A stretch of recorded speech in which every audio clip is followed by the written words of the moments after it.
Every time I'm in charge of the mic by myself, I start off with it muted. Hey everyone, Greg Staley here from Diverge Media. Thank you for joining us on the Sunday show. I want to welcome our other correspondent. That is, of course, my brother, Paul Staley. Welcome to the show. Oh, thanks for having me. All right, so this Sunday we got obviously some interesting stuff in the news. We have a viral article right now that's become very popular. We're going into the potential conflict of interest on the Supreme Court judge ruling on the carbon tax. Lots of debate and conversation going on in the article there. We're going to speak about a viral immunologist who spoke out against abusive quarantine policies, American judge who refused to grant an injunction to shut down a restaurant. And we're going to talk about the differences between America and Canada on the back to normal. And on a big story that's not popular right now, but needs to be popular right now. Ontario and Norfolk farmers are sounding the alarm on potential food shortage in Canada unless drastic measures are taken, or at least measures are taken quickly. So let's start off. Let's go with the American judge. What do we got? So this is Woosa 9, Virginia judge refuses to issue preliminary injunction against Gourmet's restaurant. He denied the state's request for an injunction that would have resulted in the immediate closure of Gourmet's restaurant in Frederickson. So Virginia judge issued the preliminary injunction against the restaurant that has defied Governor Northam's COVID-19 restrictions. The judge on Friday denied the state's request for an injunction that would have resulted in the immediate closure of Gourmet's restaurant in Fredericksburg. The judge said that the state had failed to show that an injunction was in the public interest or that it would be harmed without one. That's interesting. Restaurant owner Matt Strickland believes Northam's mandates are unconstitutional. He has refused to stop serving food and alcohol despite having his licenses suspended by public health officials. He said, "I'm not afraid of the state. I'm not afraid of the federal government. I spent most of my adult life fighting in Iraq and Afghanistan. I have no problem coming home and fighting here in Virginia." All right, so let's talk about it. Obviously, different laws, Constitution is fundamentally is much stronger in the United States. But I found it interesting, the comment that he made here, that the judge said that the state failed to show that an injunction was in the public interest or that it would be harmed without one. Because at the same time here, we just had an injunction denied on the quarantine hotels because they said it would be in the public interest, right? Like it would cause harm. So we can wait for the evidence to come out. We don't need to rush and have an injunction. Let's wait for the evidence to come out was kind of there. So it's polar opposites. But what are your thoughts on Gourmet's here in Virginia staying open and the judge's decision there? I'm not that familiar with Virginia law, to be honest. But if it's any, like the one conversation we've had about the closure of restaurants is when they opened them to indoor dining and gave them measurements to follow, like you can only see them here, here, and here, no buffets, max capacities. You kind of wrote the template for what was safe, right? And you kind of set a precedent for what was safe. So if you were to shut them down again, doesn't that go against what you've already said, that they can manage to open their restaurant safely and then conduct business safely? To close them again doesn't make sense because you've already said this is how you do it. Yep. And they did it safely. Prove that. And then to close them down again. So this isn't really that surprising. They're no more of a driver of this than any other industry. The fact that they're being picked on makes no sense to me. Do you get the impression like they're being picked on because of optics, like political optics? Like, hey, we have to do something, so we have to cover the spread, to use a sports terminology there. Like we got to get everything and the appearance that we're tackling everything. Well, yeah, for sure. Everything is optics and politics. And then on top of that, Amazon has more lobbyists than there are politicians. So that should say all you need to know. Small restaurant and business owner, how much pushback are you going to get from that? Not a lot. You're not in bed with these guys. But I mean, the only guy who probably really cares is Doug Ford because he's asking for money for him for his campaign. It's kind of unbelievable right now, the thought of even asking for money during this, as the government who issued the lockdowns to turn around and ask people for money. I always thought that I keep getting Like the the next emails too. day. Yeah, there's no sympathy whatsoever, no compassion, can't read a room.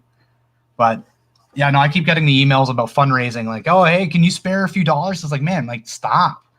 And they just shut down the last time. I can't remember the timing of the one was like they literally shut down, and then it was like a couple days later. It's like, hey, give us money. What? You guys didn't think that through, did you? Oh, we talked about John Tory too, begging the federal government for money after he advocated for shutting all the businesses down in Toronto. Like, who do you think pays taxes, bud? Well, how long do you think this can go on here? Like the America-Canada difference is getting wider and wider. Is it 17 or 18 states that have issued like they're gone back to normal? They're running things as normal. A couple states have gotten rid of the mask mandates already. So how long can you keep witnessing your neighbor, who has allegedly done much worse than you, starting to give back freedoms to their citizens before Canadians are just fed up and demand the same? Um, I don't know. I don't know. Like all this money that these businesses are going into debt, banks aren't going to recover it. They're just going to claim bankruptcy. So I don't know how that affects the economy in that regard. I would imagine a year or two down the road, we're going to look back and our employment rate's going to be much higher than it should be.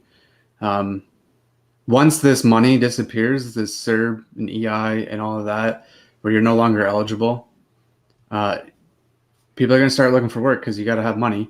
And that's where the real issues are going to start. We don't really know how much longer business owners can survive like this. Well, that's what I was. The worst part of this is the business owners getting singled out as like these drivers of spread, even though we've definitively proved and their own data says they aren't. Yeah, and they're not driving it. The main drivers are the long-term care facilities themselves. And basically what you would expect is, my understanding was congregate settings, long-term care, and then manufacturing, where you're in close, tight quarters, workplaces. Again, if you're in a factory, in close space, working close together, you're at higher risk than somebody who's not.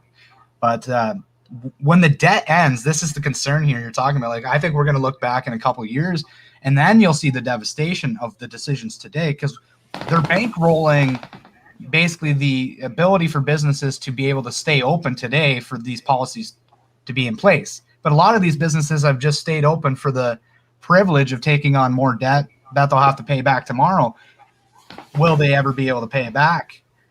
And then there's ownership stake, is my understanding, in the business loans that were given out. So if you can't pay back, they get an equivalent business ownership stake. So if you go bankrupt, what does that look like? Yeah, it's just these guys are just buying time to fight another day. That's really all it is. They're just hoping for light at the end of the tunnel so they can bounce back, but it doesn't seem to be coming. And I think like Canadian government seems to be oblivious to the fact that the internet is a thing and that we have the optics from the US, we have the optics from Europe. We know what's going on around the world, and then we look at what's going on here and we know we're being fed just like finessed headlines, I guess would be the best way to put it. Like third wave is only happening because there's no vaccines. Yeah. Entire United States has vaccines. I can get a vaccine in Florida right now easier than I can get one in Ontario. I can fly there, call, book an appointment, pay for it. As long as I'm a property owner or something along those lines, you can get one. So all of these snowbirds have gone down there, got their flu, got the COVID shot, come back, and they would still have to wait. We're looking at like July, August at this point for someone our age, if you wanted it.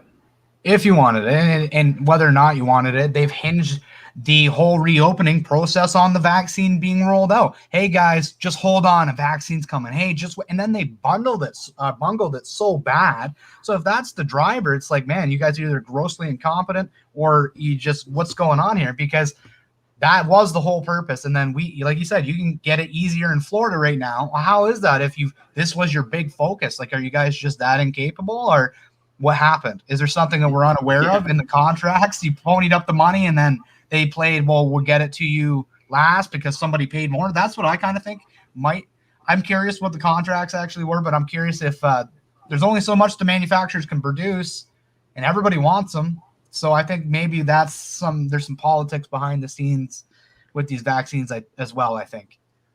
I would imagine there was hiccups getting it out. There's a lot of variables making them putting them in containers, putting them on trucks, putting them on boats, planes, whatever. There's a lot of variables to that. Border closures were one of the things that was the issue at the time. There's whispers of another one that might affect vaccines coming in, but we have the 1.5 million coming from the States right now. Yeah. Yeah, and one of the comments here talking about food shortages, which is another thing we'll be talking about today. Yep. It's huge. It sounds like when I say that out loud, I'm like, oh, potential of food shortages in Canada. I'm like, it doesn't sound like, it sounds like something you would hear on a conspiracy channel. So what we're taking is, it's a Norfolk farmers. They put this letter together and they actually protested, and we'll get into that later. But they are the ones who sounded the alarm, and they're very concerned, specifically because the COVID measures are getting in the way of them being able to operate their farms the way they normally would. But let's move on to the next story here. It's a good chance to do it. Let's speak on the viral immunologist who spoke out about the abusive quarantine policies. So let's get into it here. Pull it up. So this is Toronto Sun. Viral immunologist speaks out against abusive child quarantine policies. This was from March 22nd, 2021. Anthony Fury wrote it. Canadian immunologist who conducts research into COVID-19 says that Ontario's child quarantine policies aren't based on science and that his family is not going to be fully following them. Byram Brittle, an associate professor of viral immunology at the University of Guelph, fired off an open letter over the weekend to public health officials, politicians, and media after being instructed to isolate his son alone for 2 weeks because a student in his class had tested positive for the virus. He said, I am a viral immunologist who conducts COVID-19 research, so I'm speaking from an incredibly well-informed position.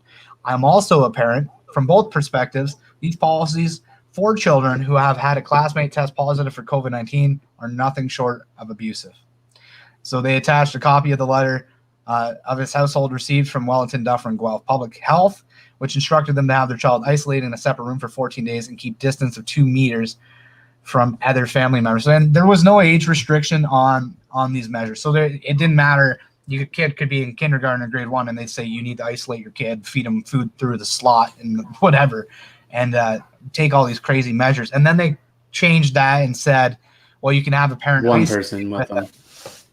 So what's your take on this? Like, did they gaffe, or was it something they put out? I don't think you gaffe on that. I think obviously you didn't put out clear guidelines.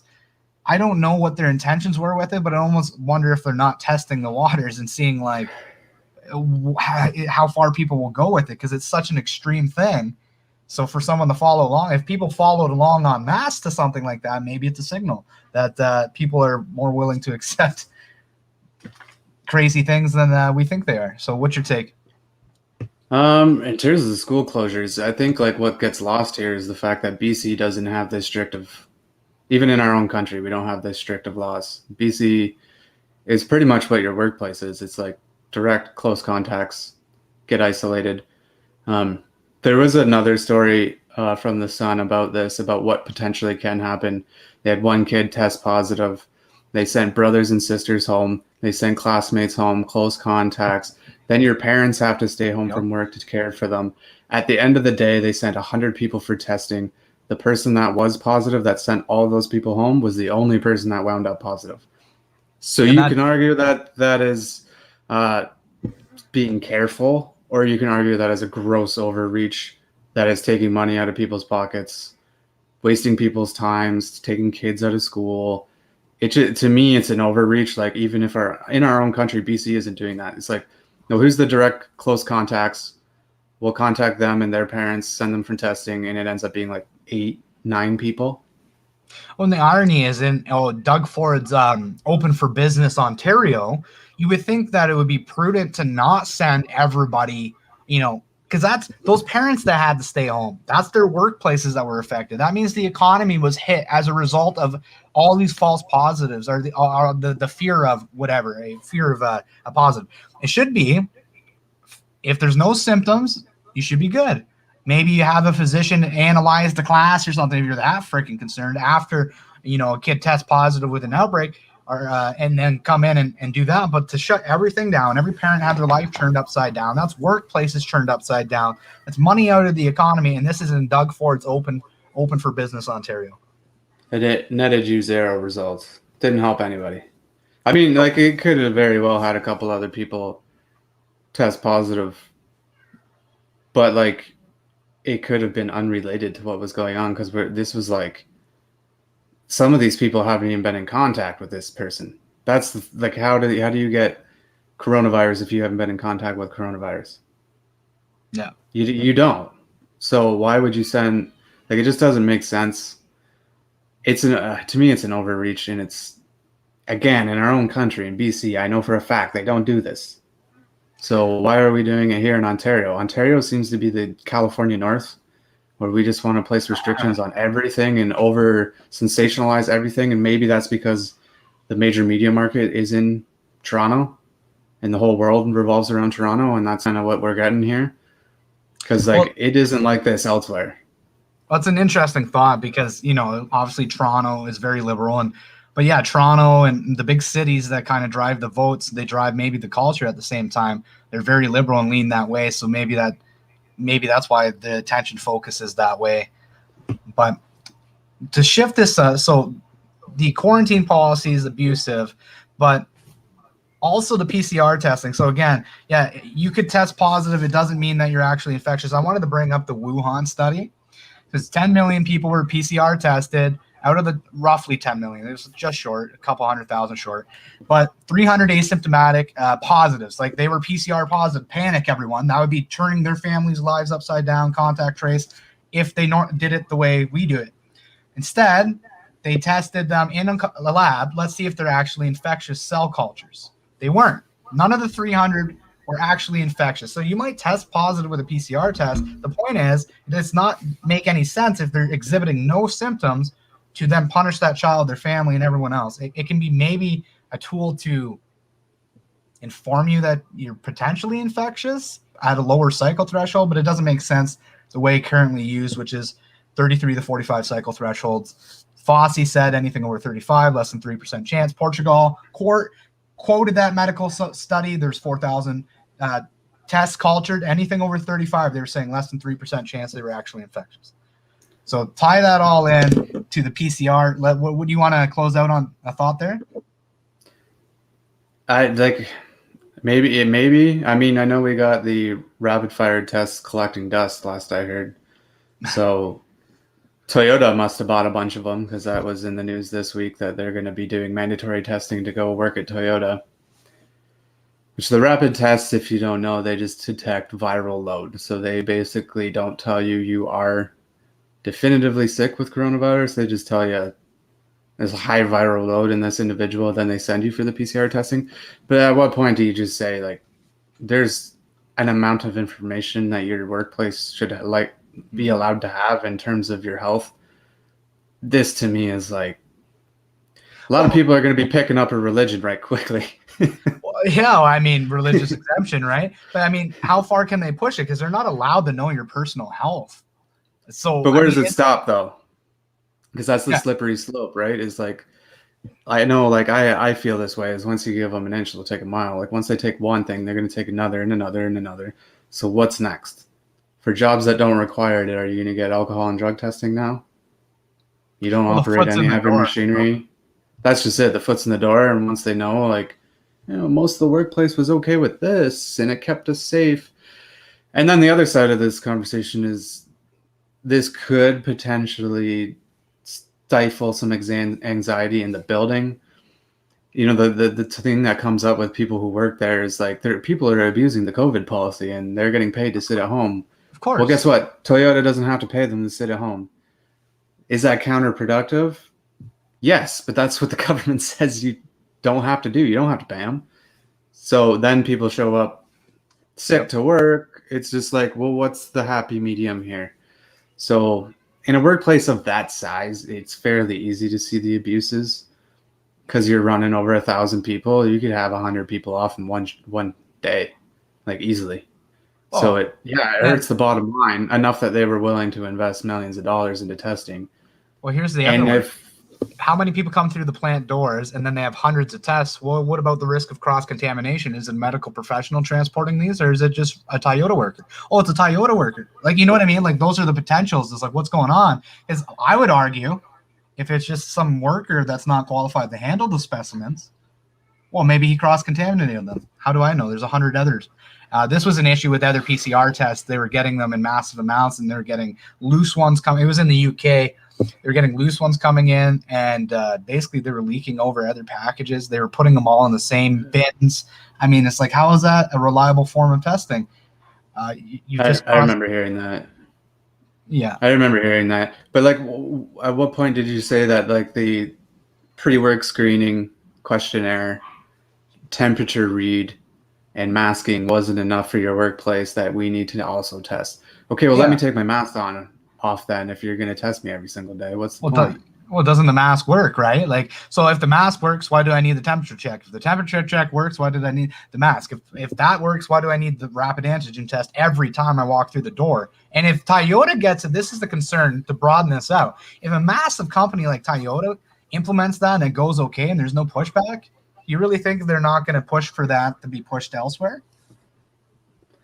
Oh yeah, I think that's the thing, that why I was upset about it, is like, this is a slippery slope, and people are going to use this as a template for their workplace, and then the entire country is going to be tested, and then if you show high viral load, you're going to be sent for a PCR that numerous courts have deemed unreliable, numerous studies have deemed unreliable, and then what? So we'll have 10,000 cases a day and the same amount of deaths as we have now, and you know what I mean? Because that's kind of what we're seeing now. We're seeing the variants take off. Numbers are going up. We're over 2,400 or something today. And then deaths are remaining the same. That's what's going to happen. When these things mutate, they're not as strong. They don't want to kill the host. So generally in virology, if a virus mutates, it doesn't get stronger, it gets weaker. So when these mutations come, you're going to see higher case counts. But if they're going to use the case counts for policies, at some point, that narrative has to change, right? It has to change to ICU admission and death. And we got to monitor that more than we're monitoring case counts. I'm going to look into it after we get off this live stream. But last I checked, the numbers in ICU or hospital admissions in general were down. So, yeah, cases are up, but who gives a flying hoot? Because when most people get tested, like, there's a lot of people getting, if you can pull it up, there's a lot of people that are, quote, positive with a case count, or that refuse testing and then they get deemed positive because they didn't take the test. So what does it mean? Nothing. So I checked this morning on ACEs. So number of hospitals by surge status in the last hour, that was about 10 a.m. Less than 50% surge max, there was 139 hospitals. 50 to 70 was 15, and 70 to 90 was 3. So we're in a good spot. And then so how long ago was that? That's within the last hour. That was within the last 5 hours. Okay, so yeah, 5 to 6 hours. So like, it wouldn't have changed astronomically from then, right? Well, and we have had overflowing hospitals for a long time, decades. So let's not pretend this is a new issue. Like, so when I look at the hospital admission numbers from an ACE's pandemic monitoring system, and it shows, hey, 2018, 2019, our admissions are below for the last month. I'm like, what do we do? You know what I mean? It makes me so angry, but shift here. Well, sorry, go ahead. Well, then you see the media sensationalize stories again, and there's a nurse or doctor saying, we haven't seen this much admission since our peak. Well, you're one hospital, and now you're speaking on behalf of the entire province. And on top of that, we have the ability to shuffle the deck. Yep. And we can transfer patients to hospitals that aren't overloaded. That's the point. Let me see if I can pull this up. I think Kate sent it to me, because it shows the hospitals in real time. It will show you red, yellow, and green based on what's at surge capacity, what's getting close, and what's in good shape. So here it is. Because like I've said from the beginning, case counts don't really matter if you're able to manage your symptoms at home. It's when you end up in the hospital and you end up in ICUs. Because the numbers start to get smaller. There's not that many hospitals, not that many beds, and even less ICU units, mainly because ICUs are stupid expensive, so we obviously don't have a lot of them. Those are what would matter, right? But right out of the gate, we were talking about we need to lower the spread and case counts. At some point, that narrative needs to change, and with that Toyota story, it's like it seems to be going the other way, where now we're really caring about case counts. well, double down on it more so than anything, right? Like, and it does seem like the more people push back against it, the more evidence that comes out, the more we have them double back. But here's the ACES pandemic monitoring system. KFLNA.ca. So these guys are. So that was the literal graph I grabbed for you this morning. I tweeted out. 95% of Ontario's hospitals share data with this system. Sorry, go ahead. So at the bottom there, you see those bar graphs there. Those are the ones that I was reading from that I checked this morning. So as you can see, green means good. Yellow's okay. Orange and red are kind of a concern. So we have I don't know if you're looking at that. Are you frightened that we're going to overload our hospitals, or can we manage and transfer patients? Yeah, we're in good shape. And then based at the time of day, you'll have different numbers because surge capacity. This is the chart I was talking about. So, right, they talk about maybe you do find a hospital that's overwhelmed. You see the red dot here, right? So right now, Royal, GTA? Yeah, is that GTA? Royal Victoria Regional Health Center. Where's that? Yeah. North of Toronto. Yeah. But if you look at the rest of the province, like look at all this green. They're all in good shape, everyone. And then we got a couple of yellows and a couple of orange. But predominantly you look at that. And so I could find a hospital and say, hey, look, we're overwhelmed. And they'll say, yeah, like from what I've seen, and it would be true. But if I don't tell you the whole picture, what's the point? Because you've been lied to. That's what I hate. I keep reading articles where they quote one doctor, one nurse from one hospital, and they're like, it's crazy, guys. And it's like, well, what else? Like don't sensationalize this. What else is going on across? What do we have? How many hospitals are there in Ontario? We're talking about one in the GTA, and we're sensationalizing it and creating panic because of it from a mainstream media outlet. And it's just like, this is getting tiring, guys. Like, just stop. It's more than tiring. Like, I hate that. Like, they're trying to soften people's genuine outrage. Oh, it's pandemic fatigue. No, it's nonsense fatigue. It's you strip people's freedoms away and you keep doing the stuff that's literally going to ruin lives, and it has ruined lives, and you're putting future generations at risk and even putting our food supply at risk. And we're going to go PCR test, and then we'll talk Norfolk farmers. But our food supply is at risk because of these measures. And I'm just supposed to take that line down, and you find out like, oh, hey, look, we're overwhelmed. And it's like that picture you share, right? It shows the media all closed up, and it's a guy on his deathbed, and then it's like back up a little bit, and it's like wave of all the fallout from the measures themselves and all that they're ignoring. That's the media in a nutshell. Look, guys, overwhelmed hospital. Oh, and yeah, it's true. And then you look at the system for overall, and it's like we're in great shape. I said a couple of weeks ago, the science table needs to pull their head up from their microscopes and look around at the devastation that's caused. Like, you're looking at it like this, you need to pull your head up and look around and see what's going on. Like, it's not just one issue anymore. Public health is supposed to be for all harms, not just one harm, all harms. And that is literally their direct quote from doctors. All harms. You need to look at all harms. We're not. We keep looking at one little thing, trying to sensationalize it, make it a thing that this is a bigger problem than it is, and then pushing policy because of it. They're not mutually exclusive. You don't get to cut off healthcare from economy and from mental health and from people being able from a family, community. All of it's interconnected. And to pretend otherwise, it's foolish. Since when is canceling cancer appointments for COVID for my safety? Since when? Are you scared of cancer more than you're scared of COVID? I am. Like, I don't wish cancer on anybody. 200. That's insane to me. Was 1 million missed cancer screenings, 230,000 plus canceled elective surgeries. Hey guys, I know you might die if you don't get this elective surgery, but you could make it, so we don't think it's required. That is literally happening in your country right now. And then we have to sit back and watch all these nurses on TikTok do choreographed dances in the hallways while they're not doing any work because there's no one in the hospital. And then they say we're overwhelmed. Like, I don't doubt that some hospitals are overwhelmed and there's some nurses and doctors struggling. I don't doubt that. But can we manage it better? Are we actually at max capacity province-wide? No, absolutely not. We know that. You directly relay it into ACES, and then we look at it, and then what, are you lying or are you not lying?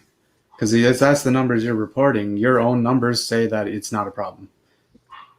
Well, if you want to do the overwhelmed sob story, you can pretty much do it anytime at peak influenza season, because many of Ontario's hospitals and Canada's hospitals by default are overrun during influenza season at the peak. Because guess what? You get what you pay for when it comes to socialized healthcare, and it's been a problem for many, many years. And it's a reality the government would like to shift off of for political narrative reasons, but it's not a problem that's new, and it's not going away, and it's not related in the way they would like it to be to COVID. We'll just put it that way.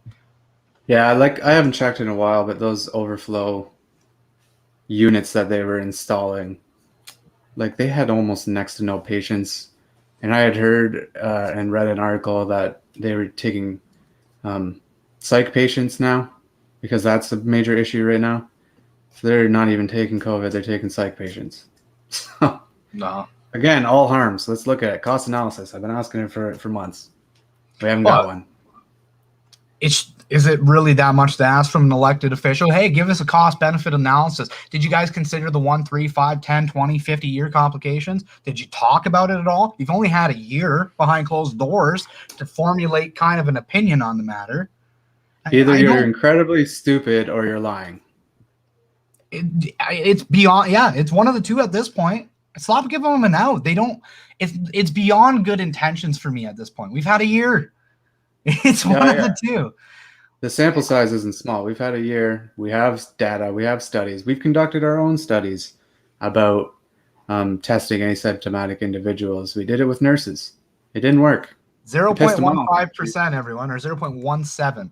I think it was 1.6 to 1.8, if I can remember correctly. But they basically said the fallout of doing it was greater than actually the results they were getting, because it basically injured a couple of people and pissed a bunch of people off, and the workforce was just angry and bitter and didn't do their job as well.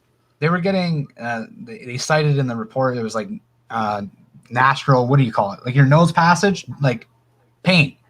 Nurses were complaining of pain because constant testing.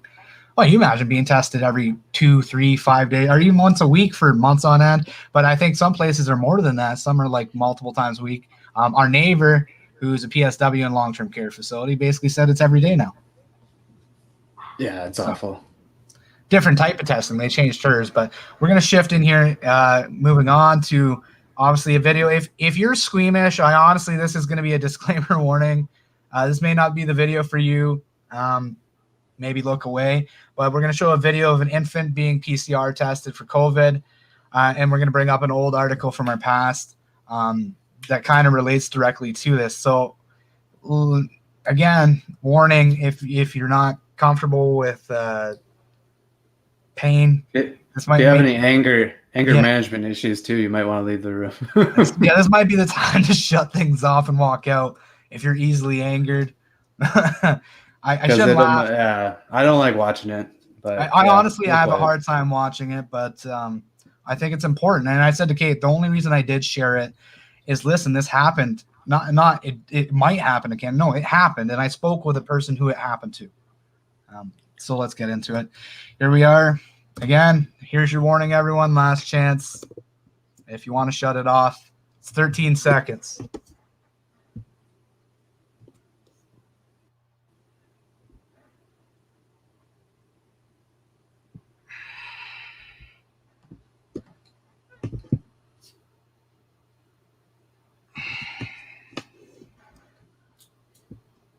Okay. Why is that necessary? Exactly my point. So let's get into my story as it relates. So 3-day-old infant, this happened to. The parents were in hospital for different reasons. They basically didn't notify the mother, and COVID tested her kid, who has now had breathing issues out of that nostril since. So needed parental consent, didn't get it. Did it anyways. She even said, went as far as to say, if you need to take a test because you're worried about it, take it from me. I just gave birth to her. So obviously, if you know what I mean, like, if I have it, they have it kind of thing. Yeah. Not the case. So that was what happened there. This happened in Canada, everyone. They COVID tested a 3-day-old infant. I called hospitals asking them if they would do it. They said only in certain circumstances, but basically, yes, they will. And I If basically the got mother's angry on the yeah, I got angry on the phone. I said, "There's no reason why," and she couldn't.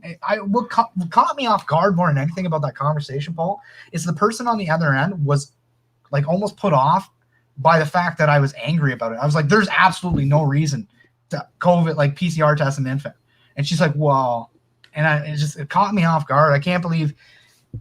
Why would we justify this? Why is that needed?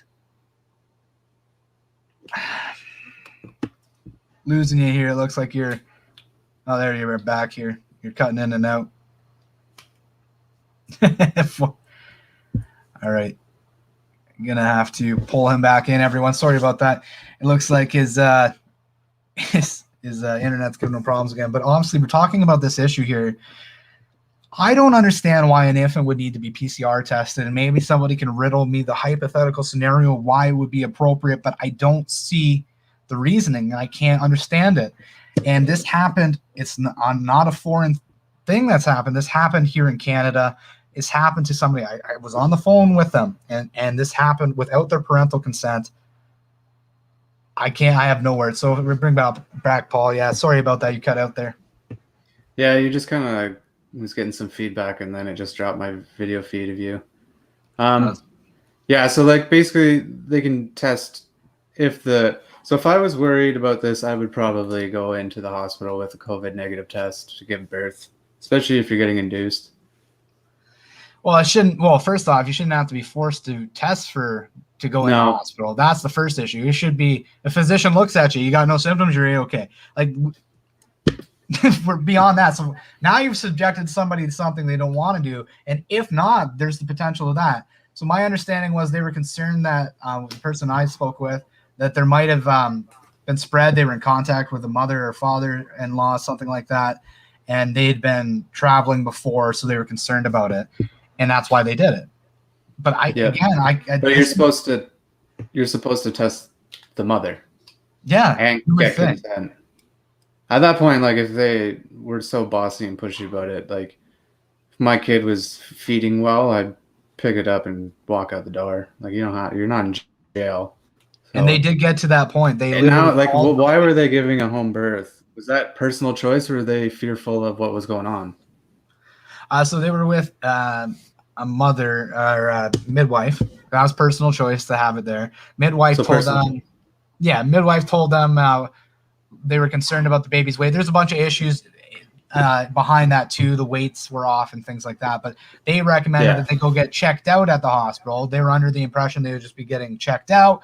Next thing they know, it was a 3-day stay, basically from hell. The husband couldn't stay because, COVID policy, that would be not okay, right? You wouldn't want a newborn mother or a new mother with a newborn to have her husband beside her. And, so she had a really hard labor as well. And so all this going on, and there's no help, right? She can't have family there. And then she's talking with the doctor, turns around, they PCR tested her daughter, and she has ongoing breathing issues. I actually included the audio in this article. I forgot about that. They also put the kid on antibiotics, right? When there was no infection? Yes. So this is the list here. It was sloppy. COVID swab, ECG, it was all over the place. But yes, this is the sheets from our patient care. But here's breathing after birth, before the COVID test. The point being, it's very quiet. Like you're not hearing anything. And this is after the COVID swab.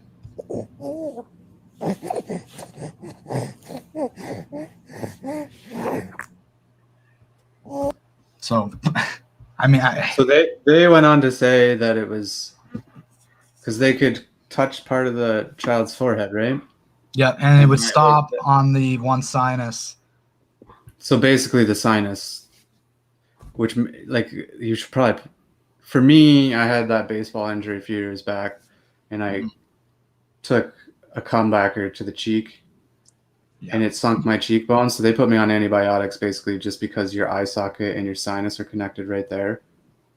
So like there could be potential blood flow between the two. So it is a potential that like these things can separate. So I They're could not see how sure.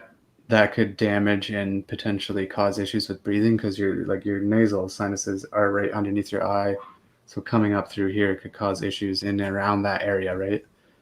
They're not sure for exactly. They're still. My understanding last I spoke with them was they were still trying to get into a specialist to determine exactly and diagnose exactly what had happened. But this, welcome to Canada. Everything takes a long time. As soon as you say specialist, expect at least 3 to 6 months minimal, and that's being like very gracious. It's usually a year plus for a lot of these things.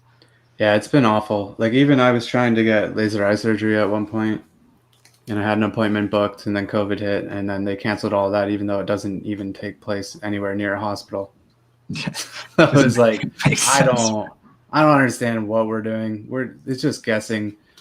We heard it in the court case. It's just to buy time till the vaccine roll out, right? Doesn't it feel that way? It's just everything's just to kick the can down the road, keep people on edge. I imagine that's pretty much what their meetings would be like. We need to buy time, buy time, buy time. Keep Feels these that way. case counts as low as possible while we're trying to get this vaccine rolled out. I Well, would imagine that's all they care about right now. Well, speaking of buying time, we're running out of time to buy when it comes to the Ontario and Norfolk farmers who have sounded the alarm on a potential food shortage in Canada. They say unless measures are taken quickly. So this is one of the most important stories in Canada right now, in my opinion, obviously for obvious reasons, and not getting nearly the attention it deserves. But why would we want to put focus on something that's really genuinely scary in my estimation? So let's pop open the article here. That's the wrong one. Stop the food shortage. This isn't just Norfolk protesting. There's a bunch. I've seen a bunch of them pop up. I think London was another one that was protesting. Yeah, so this is the letter they sent. It says it's from the farmers of Ontario's Garden. We're just going to read their letter directly. Our article's there for reference if you want to check it out on divergemedia.ca. But here we're going to go directly into their letter. They say, Norfolk County farmers have an urgent message to all Canadians. Canada's food supply is at risk, present and future. Norfolk area farmers will be taking tractors to area roadways this Tuesday, March 23rd, 2021, commencing at 11 a.m. They took the highway number 3. Great turnout there. There would have been more if farmers obviously have to work and can't always leave willy-nilly to go do stuff. So chores Especially come with first. the equipment. Yeah, exactly. Norfolk farm. Sorry, go ahead. Their issue is local health official can kind of override like the governing health official for their local area. So the rule in Ontario is that when these immigrant workers come over, they need to quarantine. They're quarantined in the bunkhouses. Ontario is allowing 5. So in this specific area, they're only allowing 3. You only have X amount of bunkhouses. You can't just build extra. On top of that, these guys are so good at their jobs. If you've ever seen any of these guys work in fields, they are so fast and so gifted at what they do that it is impossible to replace them with anyone because they've been doing it for so long, let alone in this short of time, and still get the crop off. So the crop is just going to die. It did last year, some of them. Right now, they're fearful of asparagus is the key one that's probably not coming off. You're going to lose a lot of it. So you're not going to see a lot of stuff on the shelves this summer that you usually see. So this is the reason why, and they're trying to fight to get that option to be able to run normally. Because what's the difference of them sitting on a plane side by side, which they are, and sitting in a bunkhouse quarantining? What's the difference? That's the exact argument that the farmers made. Let's just read from the letter here. Where do we go? Sorry. The above order and instruction are exclusive to Haltom and Norfolk about the made on-farm quarantine you were speaking of. And they say unless immediate solutions are developed and taken in the coming days and weeks, a shortage of outdoor grown, affordable, and safe fresh fruits and vegetables in 2021 and beyond is a realistic concern for Canadians. And they say that limiting the number, where is it?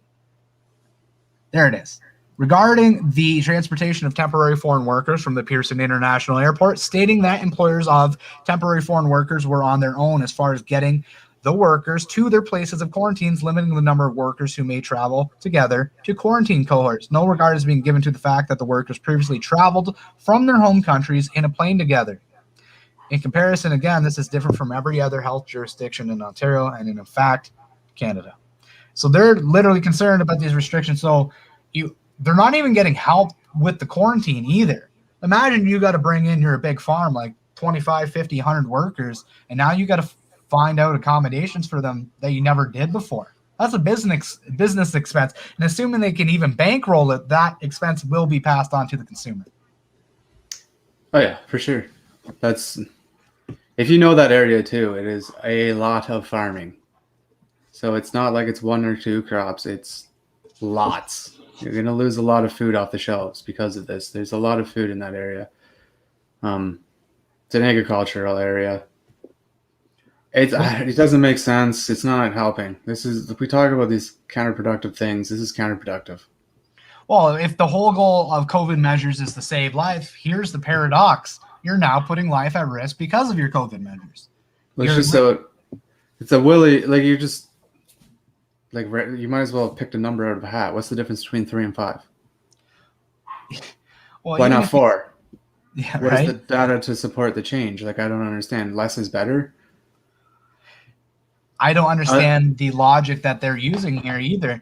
I mean, if the goal is saving lives, you're literally, even if you said we have enough food, we could replace it and import it. Well, we just added a carbon tax that will make that more expensive. So it's going to be more expensive for the consumer, which means that people that are on small incomes or on fixed incomes are the ones hurt most, which means now their lives are heart disease. And this is that cost analysis we talk about. Now they're potentially at risk long term, even if they're okay in the short term, because they're probably going to have to not eat as healthy as they would. And this all stems from our farmers here in Norfolk.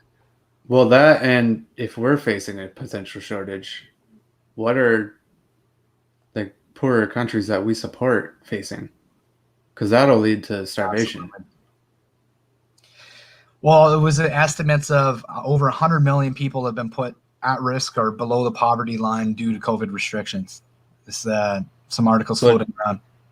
I know I saw it, I can't remember where from, but like in terms of like average annual income this past year, yeah, it's dropped so much, and like the top 5 and 10% make, I think the top 1% was over 300 grand, and the top 10 is like over 140, and then like the average income dropped like $10,000, so it's like high 30s, low 40s now.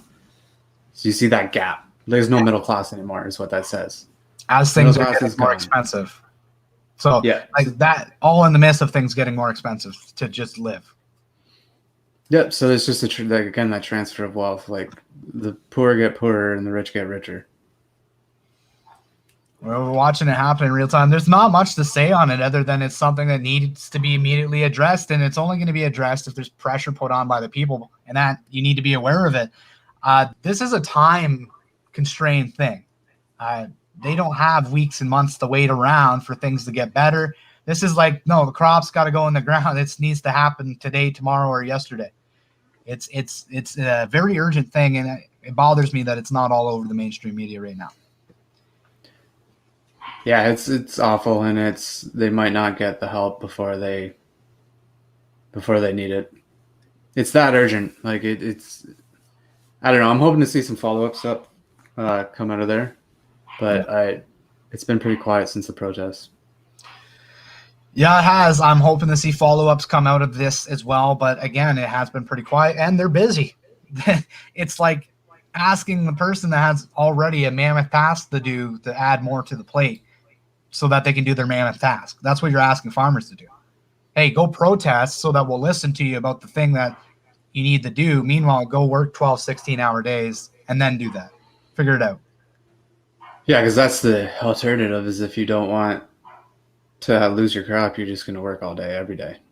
And then, like, they're going to try and replace these guys with Canadians, but Canadians, like I said, they don't have the skill set. These guys, if you've ever seen them, it's like jaw-dropping how fast their hands move and how efficient they are. Like, it's actually jaw-dropping, especially if you've been, like, seen tobacco.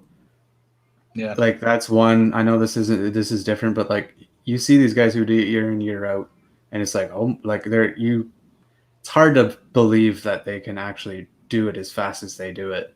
So it's like impossible to replace these guys with anybody but themselves. Yep. They need these guys. This is the thing that's uncomfortable for people, because I know some people will scream, "Oh, Canadians should do it." It's like, well, hey, you can't replace hundreds of years of experience, even if you wanted to do that tomorrow. It's just not the reality. You can't do that overnight. You could gradually do it, but you're not going to replace the workforce like that without putting at risk the entire operation, because these farmers have grown to rely on a certain profit threshold, and now you're going to get new workers in there that are going to put that at risk on top of all the other issues they're already having. Well, there's crop insurance. I don't know, like, if it would cover this type of stuff, but like there is crop insurance, but that doesn't help a food shortage. Insurance money doesn't put food on the grocery store shelves. Like Elon Musk said, if you don't make the things don't get made. You got to make them. You got to pick it. You got to put it on the shelf. If we don't do that, I don't care about your money. Money isn't food. I can't buy food with it if there is no food.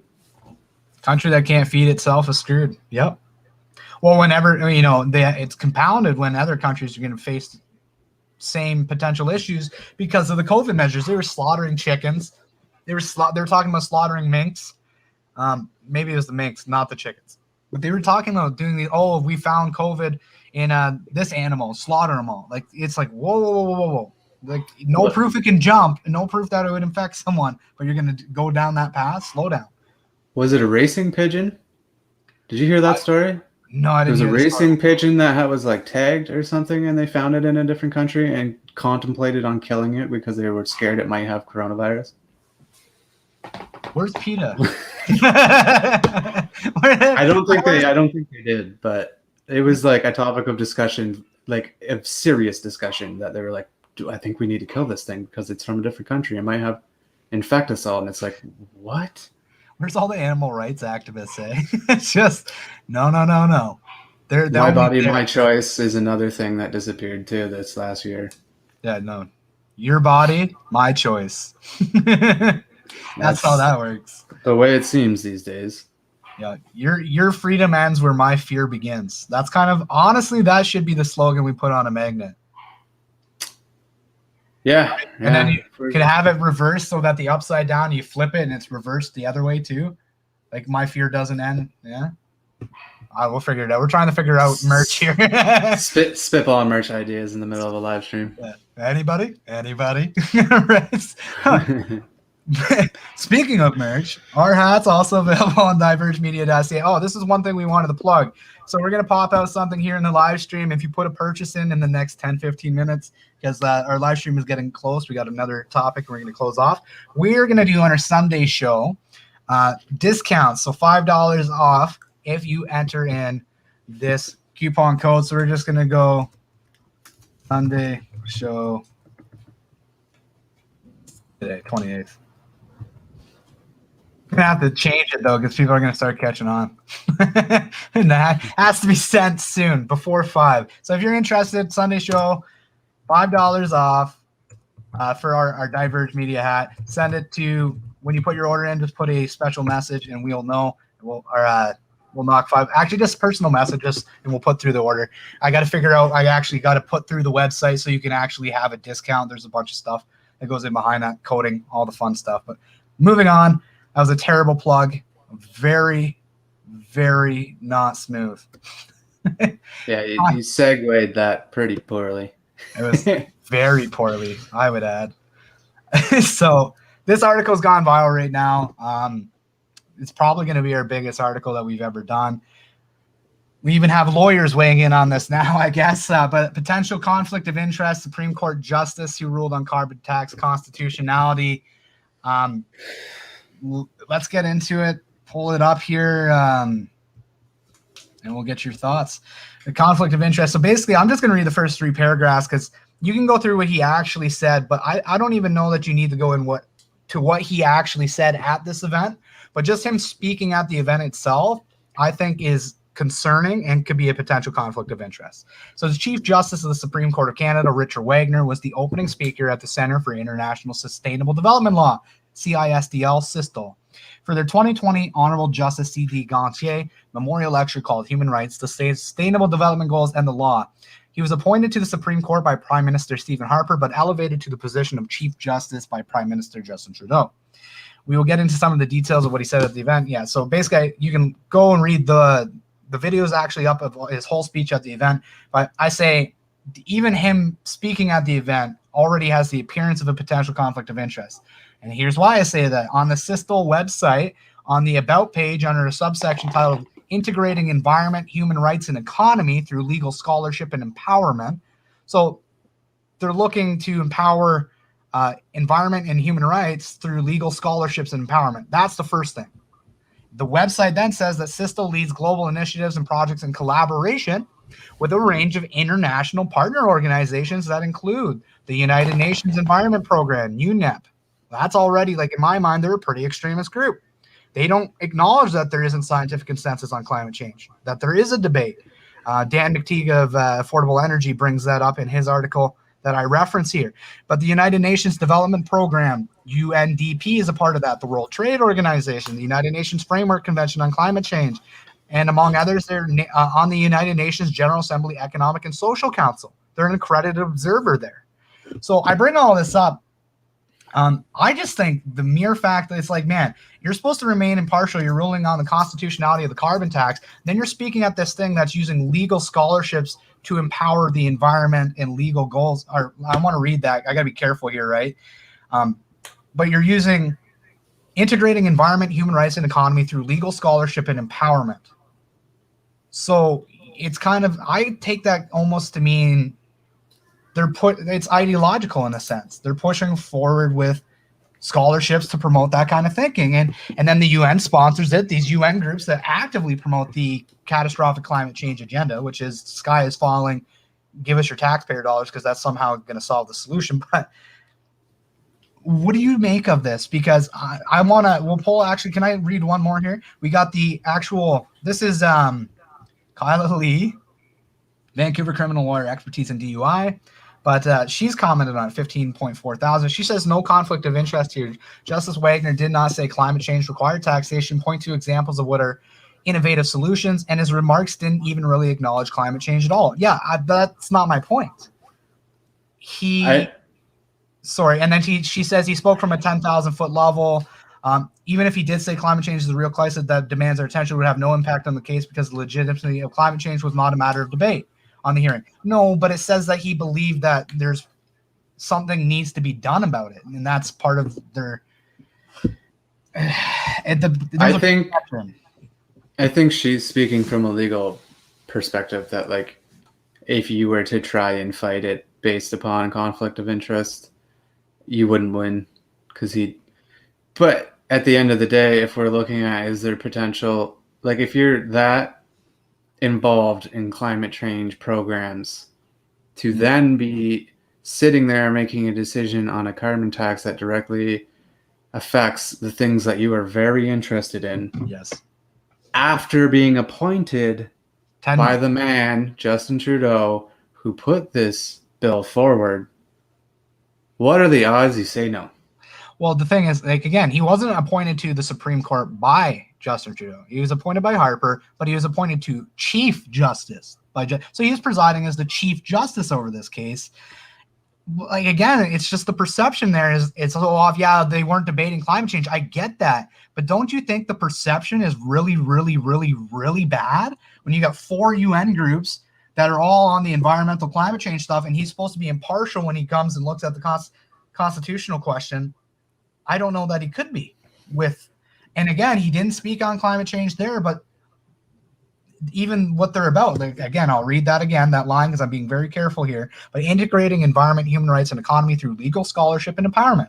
That's what it says on their website where he spoke. Yep. So like, at what point does this become a conflict of interest? If, like, I'm a huge gun advocate and I have gun laws come through my court and I shut all of them down because I want to keep my guns, you'd probably throw me under the bus and say I was conflict of interest. Yep. If I had a gun license, if I had a membership at a gun club, if I was part of, like, a wildlife federation group that supported maintaining hunting areas, which is fairly normal for people who hunt, like, That's where a lot of the donations for maintaining land comes from, is through hunters. So if I had that come through, because the case didn't actually discuss my involvement in guns or my involvement in a gun club or my donations, that I would be able to make a decision without bias. So that is that what we're saying here, is because he's part of these groups that are very much for environmental purposes. Yep. Doesn't mean he wouldn't say no to this.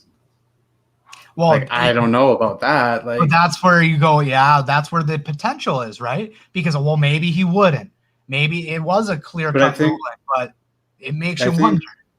think the girl that you were talking about who was a lawyer, I think she's speaking from a legal perspective that, like, it wouldn't hold up. I don't think it would, to be honest. I don't think it would hold up in court if he had said that, like, conflict of interest was brought into question. I don't think he would ever be held to it, because it's a loose argument, but if it smells like crap, you know what I mean? And it's one of those things that the perception is such that it looks really bad to, again, you're basically asking me to believe that you would have made that decision, like you said, if you even that didn't affect your ability to make that decision impartially at all. And I have a hard time believing that. You definitely have a skewed opinion of what it was. I would think so. It would be hard not to. I'm not saying you couldn't, because I'm being very careful. We're talking about a Supreme Court, the Chief Supreme Justice, right? So, but again, I have a hard time believing that you could make that with clear eyes. Am I saying he intentionally? No, maybe he is someone, like, he's a judge, so he probably looked at this with open eyes and said, let's look at the legality of it. And that's probably what happened. But does it look bad? The optics of this is horrible. To me, like, if you're a judge, you should stay away from these things. well, Like, you should stay away from giving speeches at event. Like, this is just bad for your business. Like, if you want to sit and be a judge and make decisions on stuff like this, stay away from that stuff. You can be vocal about it, but once you start giving speeches and start taking money and donating and things like that, then it's like, it looks bad. yeah, there's no way to get around it. It just, I don't know. It looks, again, it's like, it may be clean, but it smells bad. It looks real bad. It looks like a duck, quacks like a duck. You know what I mean? And I have a hard time believing that he could remain impartial with that much. You're speaking at an event. Oh, he just spoke at an event. That's collabs with UN groups that push that agenda that would benefit directly from the decision he just made. Yeah. I mean, from a legal perspective, did he do anything illegal here? No. But does it look bad? Absolutely. And that's why we say, is there a conflict here? Because, like, it looks bad, guys. Like, this looks bad. Well, like I said, this blew up. So Dan McTeague from Affordable Energy, former parliamentarian, former MP, he posted, he said, and this I published before revelations, the Supreme Court Chief Justice himself, Wagner, may have crossed the line, aligning himself with climate hardliners at an event last year where he gave a speech using their same talking points in his carbon tax decision Thursday. So he seems to think the language overlap. That's Dan McTeague of Affordable Energy. He wrote in an article actually before mine came out called Supreme Extremism Will Leave Canadians Hurting.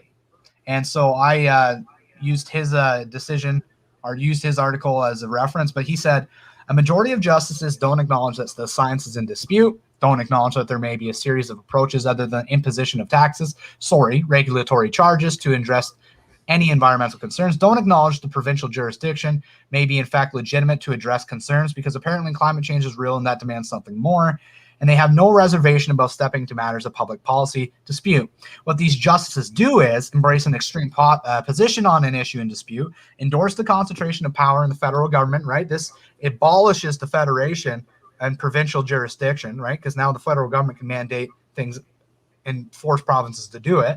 And the signal that the continued imposition of aggressive tax, regulatory regimes by elected government now has the sanction of an unelected judiciary. What a world. The Trudeau government has committed to a budget 25 months after the last one and spending money at an unprecedented rate.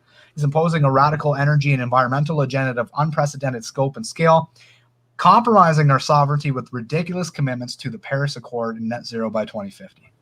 So that's Dan Mateague of Affordable Energy, tied into our story on the Supreme Court justice. So that's what he wrote before ours came out, and he's saying even he seems to think there's some language overlap there, is what I read. If there's language overlap, that's exactly what that lawyer was saying, that there was no language overlap. He says where he gave a speech using their same talking points in his carbon tax decision Thursday. So that's his opinion. Take it for what it's worth. I haven't compared them, so I can't say. I haven't looked through the actual decision yet. No, and the lawyer that you're referencing said it, he didn't. And this would be like him talking about it from 10,000 feet away or something along those lines is what she tweeted out. So, like, it was that far removed from overlapping in her eyes. Yeah. Sorry, I'm just looking through the comments here. We're getting ready to close out, so let's take a look through what we have in the comment section here. All right. In direct conflict of interest, it is a global political system that the UN and World Economic Forum want to implement. It is in contradiction with Canadian politics. Well, that's, again, I'm not sure on your statement, but the issue is the perception. You have the United Nations has a bunch of concrete goals and initiatives and things they're pushing. So to speak at a group or an event that collabs with many groups from there. Again, yeah, it has that appearance. Some of the comments in here. Different conversations going on compared to what we're talking about. This angers all me, as it should most. All right, what we got here?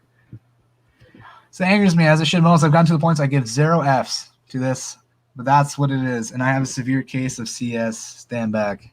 Okay. I'm not sure what the CS means. What do we got? Over 1 year since gas was 90 cents a liter, today $1.29.9. Leanne, hi. What are we mad about today, everyone? What I tweeted yesterday on your live stream is like the only good part of the pandemic was like the first 2 weeks when it was 55-cent gas right. And nothing was shut down yet. It was just like, yeah, this is great, and then it just all went south from there. Yeah, it got took away real quick. Well, it's a pretty good place to end it off, I think. Well, I'm just looking through, making sure we didn't miss any comments. It's always hard for me to keep up with them, everyone. So I apologize if you said something that wanted attention. But no, on the Supreme Court justice decision, this thing took off. I wanted to bring up one more point. So this article that we did has over 520 retweets, 685 likes, 69 comments. And Canada Land, the story about Brian Lilly allegedly dating a Premier Ford staffer, was on the trending list with half the amount of likes and reshares. So I'm bitter, Twitter. So what's happening there? Why aren't we sharing my stories trending? Take that for what it is. Should have been trending, but should have been. Wasn't. Yeah, that story took off. It went wildfire. I think, like I was showing you, like I just put it on my personal account that I have minimal followers in comparison to you, and it was, I think I'm at like 15,000 impressions. It's nuts how quick it took off. I think the reason for it is, like, I did the Eileen one where I was like, the potential there with her husband disclosing financial I can't remember what they called it, disclosures or something with AstraZeneca, Pfizer, and we don't know what those are, but it basically said, like, I don't know if it would have bearing. And then, so I think just there's a massive amount of people that are just ticked. And then when you say this, it's just another one of those things. Like we watch, The Great Reset. Klaus Schwab comes out with his book. Jason Kenney admits that every parliamentarian was given his book. They shut everything down, and we're supposed to just kind of ignore it. Like, I don't know. We need to keep informed. This needs to stop in many fronts. All right. Cancel culture. The list goes on. Yep. I think we're going to That's my problem with like climate change is like carbon is definitively proven by scientists to be warming the earth. So fair, but like a lot of the government policy and taxing that's coming out of this is like projections for what could happen. And then they're taking your money on these projections like with no merit.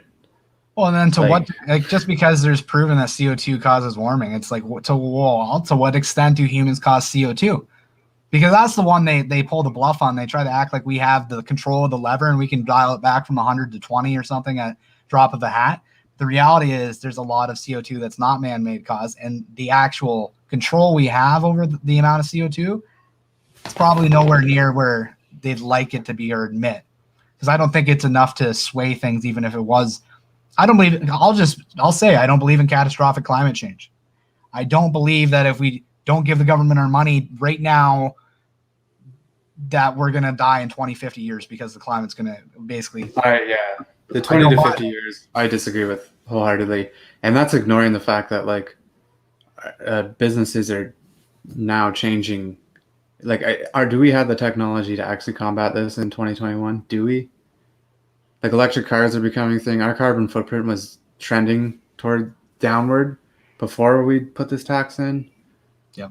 Are we not just ignoring that? Like, are we not saying that like new technologies coming out are going to help with this? And like, to me, like the government should just piss off with this and just allow companies to do this, because people in general want to do what's right and want to be a part of something that makes a change and makes a difference.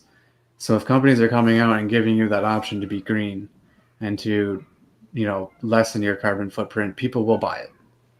So to me, that goes to businesses it's their job to innovate here and to get this ball rolling. It's not on government to tax the heck out of everybody. And I think everybody knows this carbon tax is just going to fall back to the consumer, and we're going to pay for it.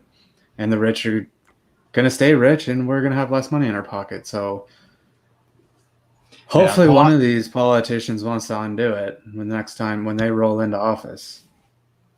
Well, I don't per se believe that green cars are actually green. Like when you go into the details of the batteries and all the mining that goes into it.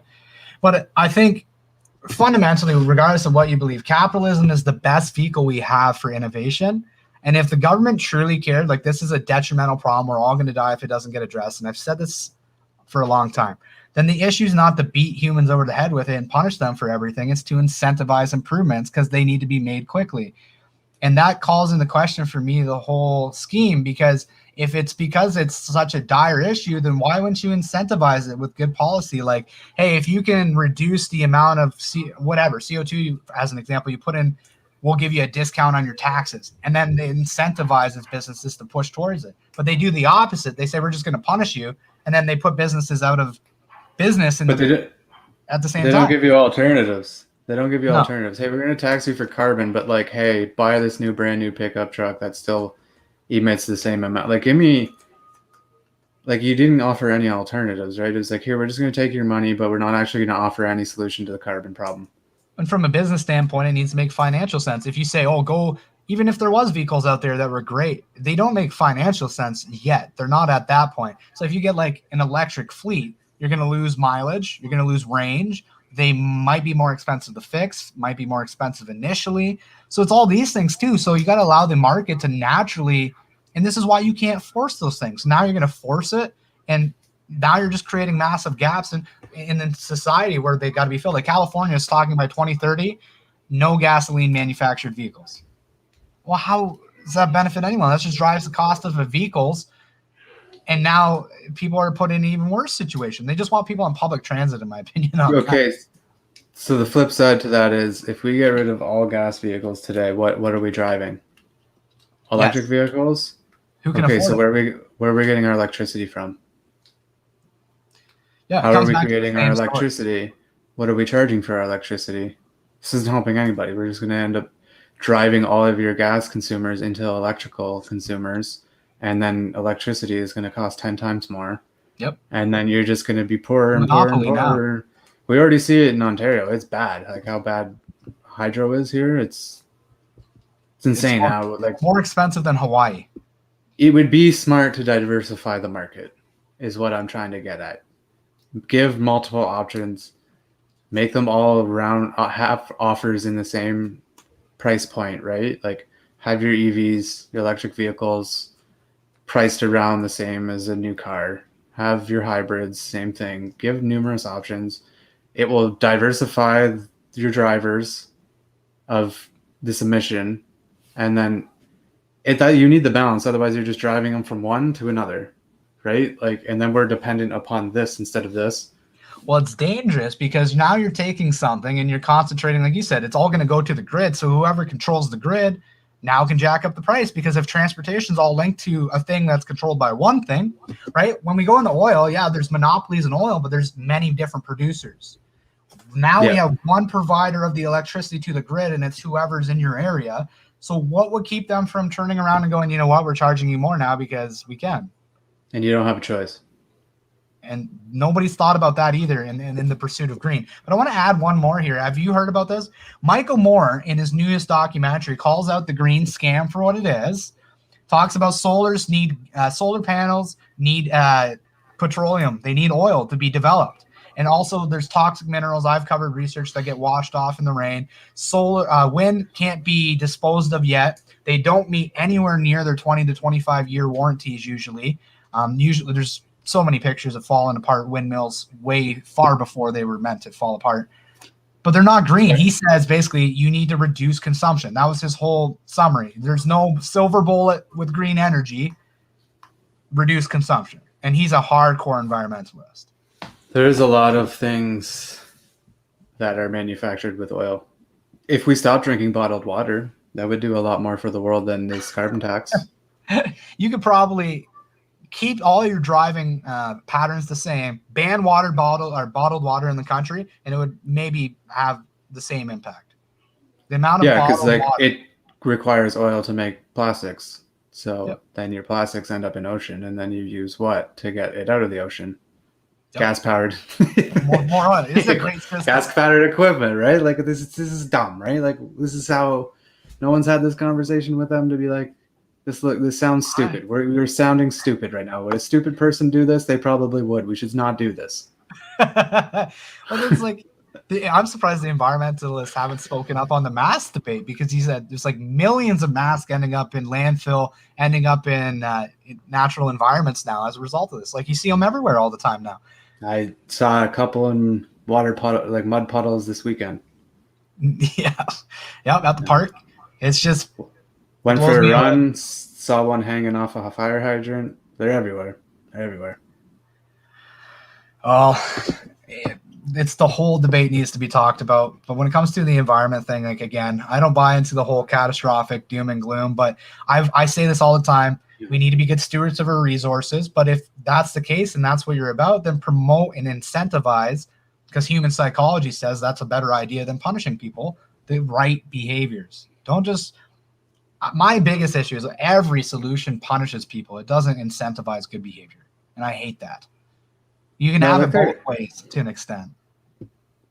There is some rebate programs for environmental issues. Like I know electric vehicle rebate?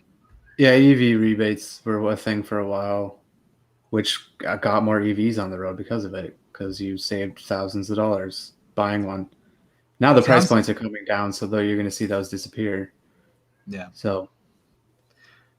Well, yeah. I'm talking more about, there was like a contest that was run by a private company, and what they did is they put up, I think it was $1 million, and they said, improve the oil collection technology that we have for water, for oil spills, so that we can clean it up quicker. They ran this test. They just opened it up to everyone. And basically, free market principle, by the end of it, it was 3 or 4 times more efficient than the current device that they had to clean up oil. So this is my point about incentivizing. If we're doom and gloom because everybody needs to go EV, then incentivize the cost down, because that's the fundamental barrier, is it not? Instead of just giving the money out, which just benefits a handful of producers, incentivize all of the cost down for everyone to produce it at a lower cost, because it's going to save the planet, right? So my fundamental issue is it's like giving money for the scratch on the surface, but not addressing the scratch in the surface.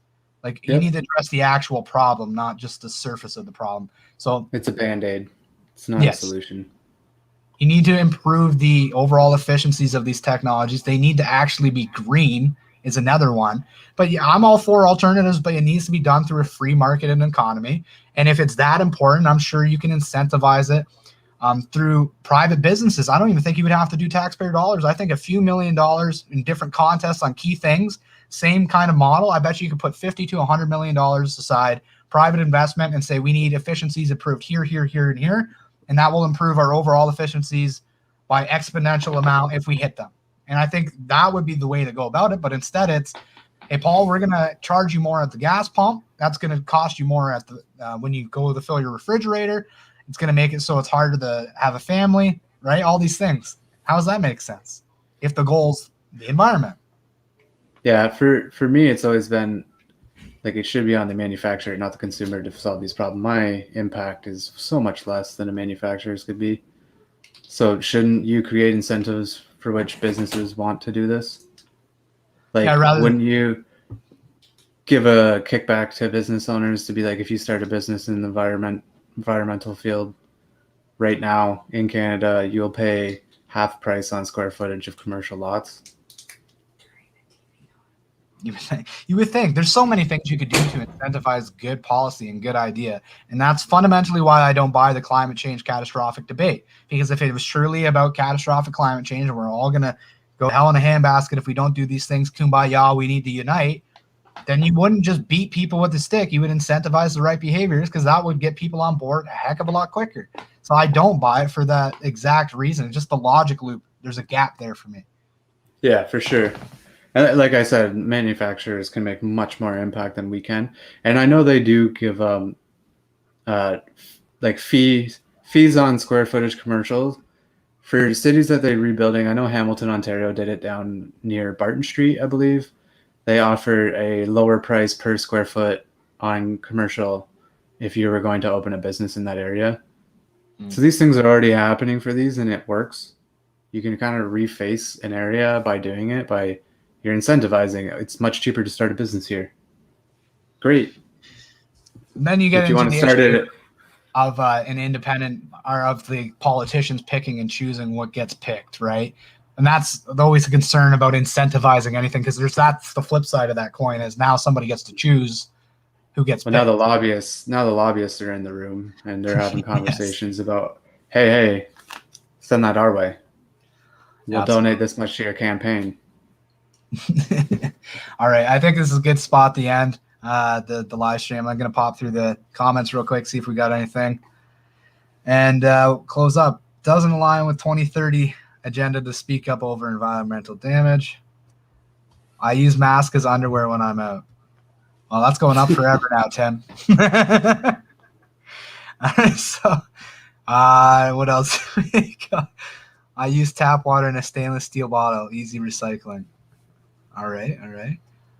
Where's our drink box water thingy? I seen a comment in here about a drink box water thingy. Oh, it's not there anymore. But Trudeau obviously his drink box water thing. It seemed like he got caught off guard about asking about reusable water bottles or something. And then he's like, no, my family uses those water box thingies. You don't use reusable water bottles as the prime minister who harps on environmental stuff all the time? You're actually using disposable water? Okay. He didn't have it on his piece of paper. Did the teleprompter didn't help him? We have Canada's back in my household when it comes to reusable water bottles. All right. Well, everyone, thank you for joining the Sunday show. This is going to be a regular occurrence at Sunday, 3 p.m. Eastern. Join us next Sunday as we do it again. We'll go through the news cycle, whatever is happening and exciting. Yep. We're also on Spotify now, and this will be up shortly. So if you want to listen to it again or want to listen to it for the first time through there, that's another avenue you can find us. All right. Look for new merch coming out in the next few weeks as we put in orders for it. Hats are available for sale, $5 off if you put your order in the next half hour.